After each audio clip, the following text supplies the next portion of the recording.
তারপর আসে আমাদের চমৎকার একটা টপিক, সেটা হচ্ছে সরকার সরকারি কাজে কিভাবে আইসিটি ব্যবহার করে। আইসিটি আসার পর সরকারি কাজগুলো এক অন্য লেভেলে চলে গেছে, একদম অন্য লেভেলে। সরকারকে কোটি কোটি মানুষকে সেবা দিতে হয়, ম্যানুয়ালি কিভাবে দিবে? তো এই জন্য যেহেতু আগে দিতে পারতো না, অনেক বেশি হ্যাসেল হইতো। বাট এখন সরকার অনেক কিছু তোমার অনলাইন নিয়ে আসছে। যেমন তুমি হচ্ছে ঘুষ ছাড়া, দালাল ছাড়া নিজে থেকে নিজের পাসপোর্ট কিন্তু বানাইতে পারো। তো এখন আসলে সরকারি কর্মকাণ্ডে তথ্য ও যোগাযোগ প্রযুক্তির প্রয়োগ, যে রাষ্ট্রের অত্যন্ত গুরুত্বপূর্ণ একটি অঙ্গ হলো সরকার। সো এই পার্টটুকু খুব ইম্পর্টেন্ট, ভালো করে খেয়াল করো। সরকার কিভাবে ফাংশন, সরকার কিভাবে কাজ করে, সরকারের টাকা কিভাবে যোগান দেওয়া হয়, এই পুরো পার্টে হচ্ছে দেয়া। তার মানে এটা পরীক্ষায় আসুক বা না আসুক, ডাজেন্ট ম্যাটার। তোমাকে একটা সচেতন নাগরিক হিসেবে সরকার কি, তার দায়িত্ব কি, তার ভিশন কি, সে কিভাবে টাকা পয়সা কালেক্ট করে, কিভাবে খরচ করে, জানতে হবে। আমরা কম বেশি সব জানি বা অল্প জানি, তাদেরকেও এটা জানতে হবে। তার মানে এটা জীবনের জন্য জানতে হবে। এই পড়াটা, যে প্রথম পার্টটুকু খুবই সুন্দর করে বলা হয়েছে, যে রাষ্ট্রের অত্যন্ত গুরুত্বপূর্ণ একটি অঙ্গ হলো সরকার। পারফেক্ট। রাষ্ট্রের অঙ্গ, যে কোনো দেশের সরকার জনগণের নিরাপদ, জনগণ যাতে সেফ থাকে, সৃজনশীল কর্মসংস্থান, কাজের মধ্যে যাতে নতুন নতুন কাজ নিয়ে আসতে পারে, এবং সর্বোপরি মানুষের দরিদ্রতা থেকে দারিদ্র থেকে মুক্ত করার নানাবিধ উদ্যোগ গ্রহণ করে থাকে। এইটা ইম্পর্টেন্ট। সর্বোপরি দেশের জনগণ ক্ষুধার্ত থাকতে পারবে না, দরিদ্র থাকতে পারবে না। তো সরকারের সাধারণ কার্যক্রমের মধ্যে রয়েছে আইন ও নীতি প্রণয়ন, বিভিন্ন মন্ত্রণালয়ে। ঠিক আছে, যে সরকার হচ্ছে এই জিনিসটা বাস্তবায়ন করতে হলে তাকে আগে কিছু রুলস সেট করতে হবে, নিয়ম বানাইতে হবে। নিয়ম না বানাইলে সে বিভিন্ন মানুষ কি ফলো করাবে? এই জন্য দেখো প্রথমে বলছে যে সরকারের উদ্দেশ্য বলা হলো, দেন সরকার এই জন্য আইন ও নীতি প্রণয়ন করে। এখন আইন ও নীতি প্রণয়ন করলে এটা তো বাস্তবায়ন করতে হবে। এই জন্য সরকার যেটা করে, বিভিন্ন মন্ত্রণালয় দিয়ে হচ্ছে আইনগুলো বানায়, পাশ করে, এবং মন্ত্রণালয়ের আন্ডারে কিছু হচ্ছে দপ্তর থাকে, ডিপার্টমেন্ট থাকে। ঠিক আছে, সো এই ডিপার্টমেন্টগুলো যেটা করে, ডিপার্টমেন্ট অথবা বিভিন্ন ইনস্টিটিউশন বা সংস্থা থাকে, তার মাধ্যমে সে হচ্ছে বাস্তবায়ন করে। অর্থাৎ সর্বোপরি আন্তর্জাতিক পরিমণ্ডলে নিজ দেশকে সঠিকভাবে উপস্থাপন করে। তো এখানে একটু মাথায় রাখবা যে মন্ত্রণালয় সরকারের, মানে সরকার নিজেই ডিরেক্ট করে। দপ্তরের বা ডিপার্টমেন্টের যে কাজগুলা, সেটাও তোমার হচ্ছে সরকারি ডিরেক্টলি করে। বাট সংস্থার কিছু থাকে, এগুলো হচ্ছে নিজেরা স্বাধীনভাবে থাকতে পারে, সরকারকে হেল্প করে বিভিন্ন কাজে। তো এই সকল কর্মকাণ্ড বাস্তবায়নের জন্য সরকার দেশের মধ্যে কি করে, এখন তো টাকা পয়সা দরকার। তো টাকা পয়সার জন্য সরকার যেটা করে, কর দেয় এবং শুল্ক আদায় করে। কর মানে মাথায় রাখবা, এটা হচ্ছে ট্যাক্স। শুল্ক মানে যেটা হচ্ছে বলা হয় ভ্যাট। ভ্যাট ট্যাক্স দুটা কিন্তু সেম না। ঠিক আছে, শুল্ক মানে ভ্যালু অ্যাডেড ট্যাক্স, আর কর তো হচ্ছে কি ট্যাক্স। তো বিদেশ থেকে অনুদান, তার মানে অনেক ক্ষেত্রে বিভিন্ন পারপাসে দেখা যাচ্ছে যে তুমি প্রতিবন্ধীদের নিয়ে কাজ করবা। সো বাইরের অনেক প্রতিষ্ঠান প্রতিবন্ধীদের জন্য ধরো তোমার কিছু অনুদান দিতে পারে। তো কৃষকদের নিয়ে কাজ করবা, কৃষকদের কোনো অর্গানাইজেশন তোমাকে ফান্ড দিতে পারে। তো এটা হচ্ছে অনুদান। এবং তারপরেও না পোষাইলে ধরো একটা বিশাল বড় মেট্রো রেল আবার বানাবা, সো তখন আমরা কি করতে পারি, বিভিন্ন ঋণ নিতে পারি। ঋণ নিয়ে অর্থ সংগ্রহ করি। তাহলে নীতি বানাইলাম, নীতি বানানোর জন্য দপ্তর ও সংস্থাগুলোকে কাজে আনলাম। তারা ওইটা করতে গেলে টাকার দরকার, টাকা হচ্ছে নিজে দিবে। ভ্যাট ট্যাক্স দিয়ে কিন্তু হচ্ছে মেইনলি হচ্ছে ইনকাম করে। তারপর অনুদান অথবা ঋণের মাধ্যমে টাকা কালেক্ট করে বিভিন্ন কাজ করে, এবং বিভিন্ন সংস্থার মাধ্যমে পরিকল্পনার সময় বাস্তবায়ন করে। প্রয়োজনে বেসরকারি সংস্থা বা ব্যক্তিকে নিয়োগ দেওয়া হয়। তো সরকারি সকল কাজেই তথ্য ও যোগাযোগ প্রযুক্তির গুরুত্বপূর্ণ প্রয়োগ রয়েছে। এখানে কয়েকটি বিষয় উল্লেখ করা হলো। এক হচ্ছে সরকারি কাজের মধ্যে, এক হচ্ছে সরকারি বিভিন্ন ইনফরমেশন খুবই ক্রিটিক্যাল হয়। ধরো একটা ডিপার্টমেন্টে 5 জন মানুষকে ধরো হচ্ছে জব দিবে, তুমি যদি নাই জানো, তুমি এই সংস্থাতে কীভাবে অ্যাপ্লাই করবা? তাহলে সরকারি দায়িত্ব, যেই সরকারের এই অফিসে 5 জন মানুষ নেওয়া হবে, এটা পাবলিকলি জানানো।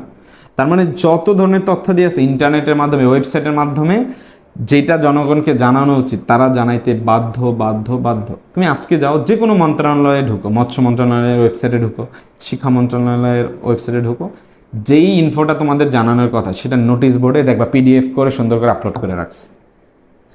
এখন কেন করে? কারণ এইটা জানাইতে বাধ্য। এখন এইটা আইসিটির মাধ্যমে হওয়ার কারণে এখন সবাই জানে। আগে মৎস্য মন্ত্রণালয়ে যাইয়ে তারপর তাদের ওইখানে যেন তোমার হচ্ছে নোটিশ দেখা লাগতো, এখন 2 মিনিটে তোমরা এই ভিডিও পজ করে যাও, যাই দেখো বিভিন্ন নোটিশ দেখতে পারবা। সো এই যে সরকার তথ্যাদি প্রকাশ করে, এখন তথ্যাদি ইম্পর্টেন্ট, কারণ সরকার মানুষের সাথে যদি কানেক্টই না করতে পারে, কিভাবে কানেক্ট করবে? সরকার জানাইতে হবে যে ধরো 22 তারিখ থেকে ভোটার আইডি কার্ডের রেজিস্ট্রেশন হবে, জানাইতে তো হবে 22 তারিখ। তো এখন প্রযুক্তির মাধ্যমে মোবাইল SMS হোক, ইন্টারনেট হোক, খুব সহজে জানাইতে পারে। তারপরে আসো যে এখানে এটাই বলছে যে ইন্টারনেট বিকাশের আগে সরকারি বিভিন্ন তথ্য যেমন নিয়োগ বিজ্ঞপ্তি, দরপত্র প্রকাশ, বিভিন্ন প্রকার আদেশ ইত্যাদি সংশ্লিষ্ট দপ্তরের নোটিশ বোর্ড এবং কখনো কখনো বিভিন্ন সংবাদপত্রে প্রকাশিত হতো। ফলে সর্বসাধারণের পক্ষে সরকারের বিভিন্ন দিক নির্দেশনা এবং নিয়মকানুন জানা সম্ভব ছিল না। বর্তমানে ওয়েবসাইট বা পোর্টালের মাধ্যমে এই সকল তথ্য সরাসরি জনগণের কাছে পৌঁছে দেওয়া যায়। উল্লেখ্য, বাংলাদেশের সরকারের জাতীয় ওয়েব পোর্টালের ঠিকানা হচ্ছে www.bangladesh.gov.bd। ওকে, তা আইন ও নীতিমালা প্রণয়ন। এখন দেখো, যেহেতু বাংলাদেশ হচ্ছে গণপ্রজাতন্ত্রের হচ্ছে দেশ, ঠিক আছে, তো এই ক্ষেত্রে জনগণের আশা আকাঙ্ক্ষাই তো তোমার হচ্ছে আইনের মধ্যে আসতে হবে। এই জনগণের আশা আকাঙ্ক্ষা কিভাবে আনবে, এই জন্য এখন কিন্তু কি করা যায় যে কোনো নীতিমালা বা আইনের আমরা হচ্ছে যেটা করে যে খসড়া প্রণয়ন করে, তারপর জনগণ কি রিয়েকশন দেয় সেটার বিশেষে সরকার বুঝে আচ্ছা এই খসড়া বাস্তবায়ন করা যাবে কি যাবে না। তো মানুষ কি মতামত দেয় সেটা সোশ্যাল মিডিয়া থেকেও অনেক জরিপ করে নেওয়া যায়, ফর্মের মাধ্যমে নেওয়া যায়। সো সামহাও প্রযুক্তির মাধ্যমে মানুষ কি চায় সরকার সেটা জেনে আইন ও নীতিমালা প্রণয়ন করতে পারে। এখানে আইসিটি কি করছে, জনগণের সাথে সরকারকে ডিরেক্ট কানেক্ট করে দিতে পারছে। সেক্ষেত্রে ইন্টারনেটের মাধ্যমে বর্তমানে সংশ্লিষ্ট দপ্তর জনগণের মতামত গ্রহণ করতে পারে। এছাড়া কল সেন্টারের মাধ্যমে জনগণকে বা ইমেলে অভ্যস্ত নয় তাদেরকে মতামত নেওয়া যেতে পারে। মানে যারা ইমেল চালায় না তাদেরকে ফোন দিয়ে দিয়ে বলা হলো যে ভাইয়া এরকম এরকম কিছু যদি করা হয় আপনি কি কেমন করবে। তো যদি মোস্ট অফ দ্য পিপল অথবা জনগণ যদি কোনো প্রবলেম না বলে, সমস্যা না বলে, তাহলে কি করা যায়, আইন ও নীতিমালা প্রণয়ন ও সংশোধন করা যায়। তারপর দেখো বিশেষ বিশেষ দিবস বা ঘটনা সম্পর্কে প্রচার। এটা জানো যে বিভিন্ন SMS-এ হচ্ছে আমরা হচ্ছে জানাই দিতে পারে যে কালকে বিজয় দিবস, এই অনুষ্ঠান হবে বা হবে না। বাংলাদেশে প্রায় 12 কোটি লোকের কাছে মোবাইল ফোন রয়েছে। কত কোটি? 12 কোটি। এটা আগেও বলছিলাম।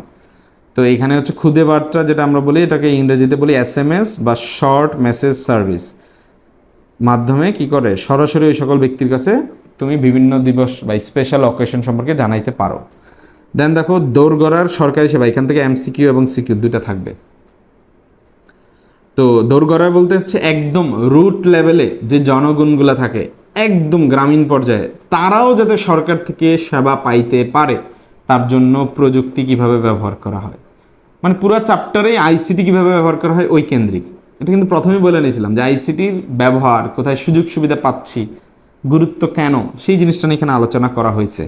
তো সরকারি কর্মকাণ্ডে আইসিটির সবচেয়ে উদ্ভাবনী ও কৌশলী প্রয়োগ হলো জনগণের কাছে নাগরিক সেবা পৌঁছে দেওয়া।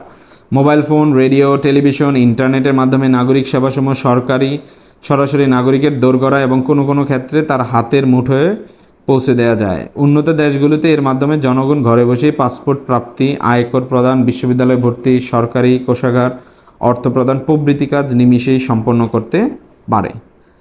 তো আমাদের দেশেও বর্তমানে অনেক নাগরিক সেবা খুব সহজে পাওয়া যায়। এর মধ্যে উল্লেখ্য হচ্ছে যে একদম দোরগোড়ায় রুট লেভেলে মানুষ কীভাবে আইসিটিতে হেল্প হচ্ছে আইসিটির কারণে সরকার কর্তৃক। দেখো আবারও বলতেছি, সরকারি কর্মকাণ্ডে আইসিটি, তো পুরাটাই কিন্তু সরকারের কাজগুলো। তো এখানে দেখো ফার্স্ট ইম্পর্টেন্ট হচ্ছে পর্চা। তো হিন্দিতে ধরো একটা ওয়ার্ড আছে সেটাকে বলে পার্চি। পার্চি মানে চিঠি, যে এই চিঠির মতো কিছুকে পার্চি বলে, ঠিক আছে। ওই পার্চি থেকে আসলে আসছে পর্চা। তার মানে পর্চা মানেও এরকম কিছু একটা ডকুমেন্ট, বাট পার্থক্য হচ্ছে এই ডকুমেন্টটা হচ্ছে ভূমিকেন্দ্রিক। অর্থাৎ ধরো তোমার জায়গা আছে, সেই জায়গার যে ইনফো সেই রিলেটেড এরকম একটা রিপোর্ট বা পত্রকে আমরা বলতেছি হচ্ছে পর্চা। বাট এখন এই পর্চাগুলো অনলাইনে আবেদনের মাধ্যমে পাওয়া যায়, এই জন্য এটার আগে দিছে, মানে ইলেকট্রনিক পর্চা। অর্থাৎ জমি জমার বিভিন্ন রেকর্ড সংগ্রহের জন্য পূর্বে অনেক হয়রানি হতো, ট্রু, অনেক ঘোরাঘুরি করে পাইতা না। বর্তমানে 64 জেলাতেই সেবা কেন্দ্র থেকে তা সহজে সংরক্ষণ করা যায়। এই জন্য অনলাইনে তুমি আবেদন করবা, আবেদনে জমি জমা সংক্রান্ত বিভিন্ন দলিল, সত্যায়িত অনুলিপি, ঠিক আছে, সংগ্রহ করতে পারবা। এর ফলে জনগণ খুব সহজে সেবা পাচ্ছে।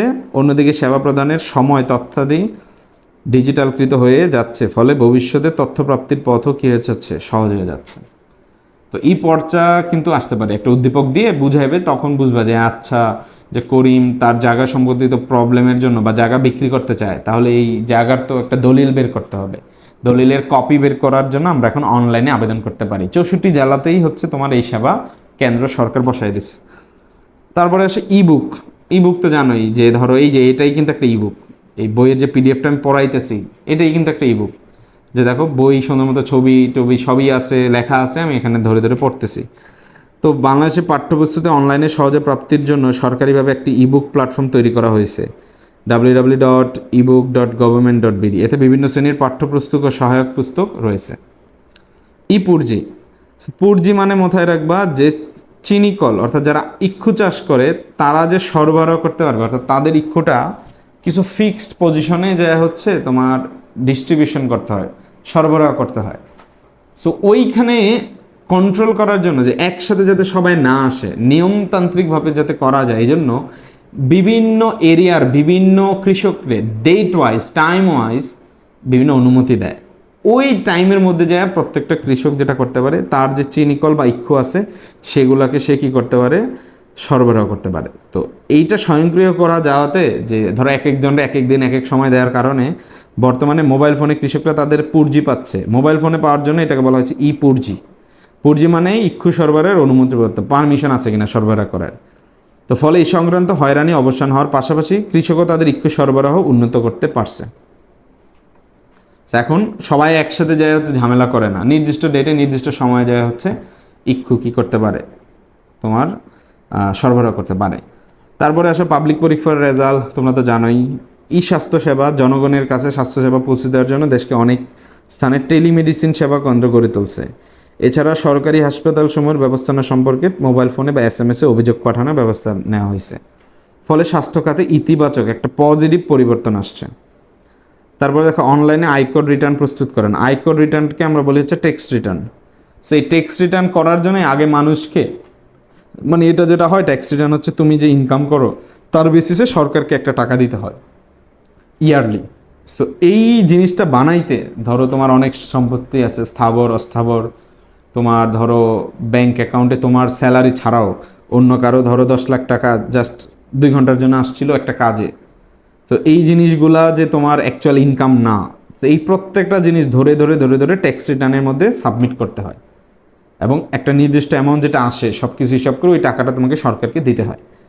সো এই বছর একটা পজিটিভ দিক হচ্ছে, এই বছর আগের স্বৈরাচার যাওয়ার পর 300% পরিমাণ ট্যাক্স রিটার্ন হচ্ছে বাড়ছে। মানে মানুষ এখন আগের চেয়ে অনেক বেশি ট্যাক্স রিটার্ন দিচ্ছে সরকারকে। ট্যাক্সের টাকা দিয়ে হচ্ছে সরকার হচ্ছে ফাংশনাল, সরকার হচ্ছে তার কাজগুলো করে। সো বুঝতে পারতেছো যে 2025-এ যে হিসাব সেইখানে হচ্ছে প্রায় এবার মনে হয় প্রায় 2300 কোটি টাকার উপরে হচ্ছে তোমার ট্যাক্স রিটার্ন পড়ছে। 2300 কোটি টাকা, বুঝতে পারতেছো, যেটা হচ্ছে আগের বারের তুলনায় প্রায় 300% বেশি। তো ঘরে বসে এখন আয়করদাতারা তাদের আয়করের হিসাব করতে পারে, মানে নিজেই নিজেরটা করতে পারে এবং রিটার্ন তৈরি করা যে কী কী যে স্থাবর অস্থাবর সব সম্পত্তি মেনশন করে যে কোনটা তোমার কোনটা অ্যাকচুয়ালি ট্যাক্সের মধ্যে পড়ে কোনটা পড়ে না, এই সব কিছু তুমি দাখিল করতে পারো। সো ট্যাক্স রিটার্ন যদি করে থাকো তাহলে সরকার কোনোভাবেই কখনোই তোমাকে এর জন্য তোমাকে হচ্ছে বিভিন্ন সরকার হচ্ছে কোনো প্রকার শাস্তি বা জরিমানা দিতে পারবে না যদি তুমি সময় মতো প্রতি বছর দিয়ে থাকো। তারপরে ধরো টাকা স্থানান্তর করা, যে postal cash card, mobile banking, electronic money transfer system ইত্যাদির মাধ্যমে বর্তমানে এক স্থান থেকে অন্য স্থানে অর্থ প্রেরণ সহজ ও দ্রুত হয়েছে। এছাড়া ইন্টারনেট ও অনলাইন ব্যাংকিংয়ের মাধ্যমে সহজে টাকা স্থানান্তরিত করা যায়। পরিষেবার বিল পরিশোধ, নাগরিক সুবিধার একটি বড় অংশ হলো বিদ্যুৎ, পানি কিংবা গ্যাস সরবরাহ করা। সো এখন এইগুলোর বিল তো সরকারকে দিতে হবে। তা আগে অনেক কষ্ট হইতো, ম্যানুয়ালি যায় হচ্ছে বিদ্যুৎ অফিস, গ্যাস অফিসে যা টাকা জমা দিতে হইতো। এখন আইসিটির জন্য তুমি এই সকল পরিষেবার বিল করতে পূর্বে গ্রাহকের অনেক ভোগান্তি হতো, বর্তমানে অনলাইনেই বা মোবাইল ফোনের মাধ্যমে এই বিল পরিশোধ করা যায়। খুব সিম্পল, অনলাইনে তুমি হচ্ছে পে করে দিলা। তারপর ধরো পরিবহন, বর্তমানে অনলাইনে বা মোবাইল ফোনে ট্রেন বা বাস বা বিমানের টিকিট হচ্ছে কাটা যায়। এখন যায়া তোমাকে ধরো কাটতে হবে না, 2-3 ঘন্টা নষ্ট হবে না। অনলাইনে তুমি টিকিট দেখতেছো, তুমি প্রথম সিটে বসবা না পিছনের সিটে বসবা সব দেখে তুমি বুক করতে পারবা। তারপরে হচ্ছে অনলাইন রেজিস্ট্রেশন, এইটা ইম্পর্টেন্ট। সরকারি কর্মকাণ্ডে আইসিটি প্রয়োগের মাধ্যমে সরকারি সেবার মান উন্নয়নের উদাহরণ হিসেবে register of joint stock, register of joint stock, joint stock company, তো এটাকে আমরা আগে বলতাম হচ্ছে RJSC, register of joint stock company. তো স্বয়ংক্রিয়করণের একটি উদাহরণ দেওয়া হলো। সো এইটা একটু বলি যে আগে ধরো তুমি বাংলাদেশে একটা বিজনেস করতে চাইলে বাংলাদেশে বিজনেসটা রেজিস্টার করতে হয়। বাংলাদেশে ভ্যালিড একটা বিজনেস রেজিস্টার করতে গেলে তোমার হচ্ছে অনেক বেশি ভোগান্তি পোহাইতে হইতো, 2-3 মাস চলে যেতে পাইতা না, অনেক কিছু নিয়ে যাওয়ার 15 দিন পরে বলতো যে ভাই আপনার ডকুমেন্ট ঠিক নাই।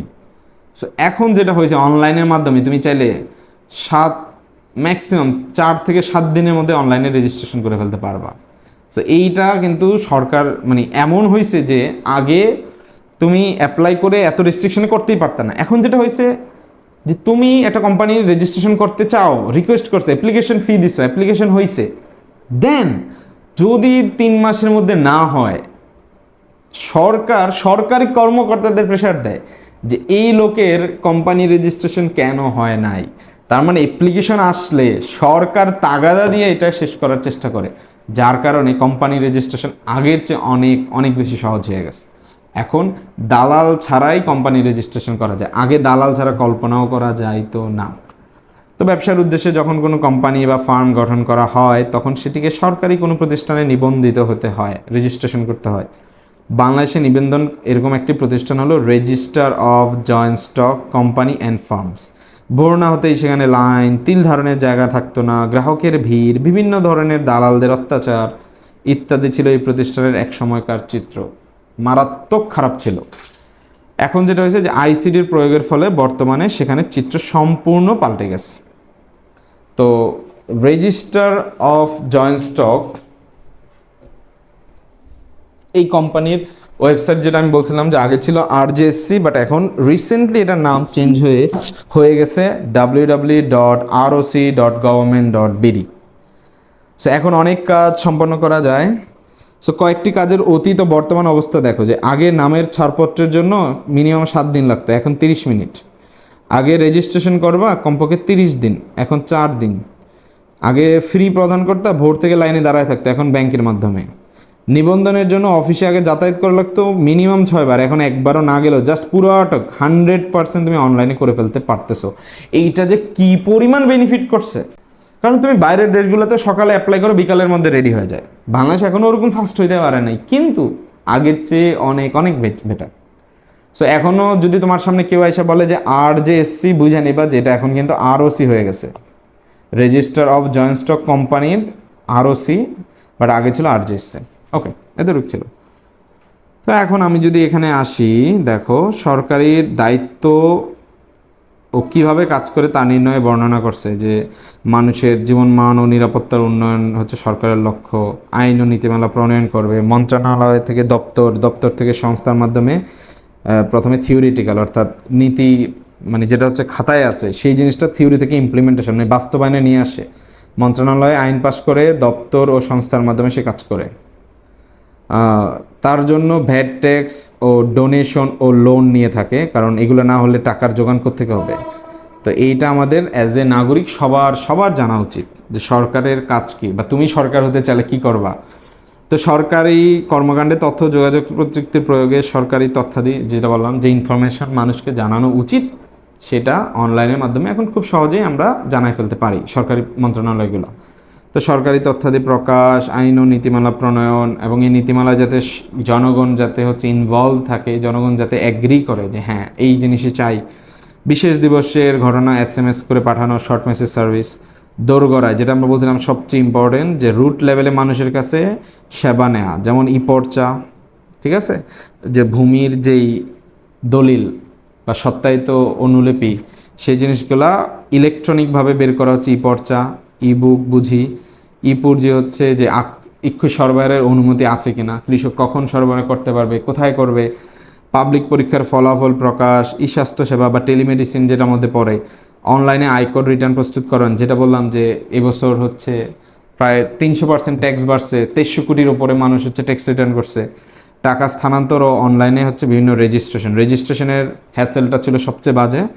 তো এখানে পর্চা হচ্ছে ইন্টারনেটের মাধ্যমে ভূমি সংক্রান্ত দলিলের অনুমতি পর্যায়ে অনলাইনের মাধ্যমে ইক্কু সরবরাহের অনুমতিপত্র প্রদান করা, এটাকে বলা হয় ইপুরজি। রেজিস্ট্রেশন আরজিএসসির নাম আরওসি হয়ে গেছে। এইটা হচ্ছে ঢাকার মধ্যে দেখবা যে এইটা হচ্ছে পেট্রোবাংলা ভবনটা সাদা, এর সামনেই তুমি হচ্ছে এই ভবনটা পাবা, যেটা হচ্ছে কি যে বাংলাদেশ স্থলবন্দর কর্তৃপক্ষও আছে, আর তার নিচে হচ্ছে যে ট্রেডিং কর্পোরেশন অফ বাংলাদেশ, ঠিক আছে, এই যে এটা ট্রেডিং কর্পোরেশন অফ বাংলাদেশ।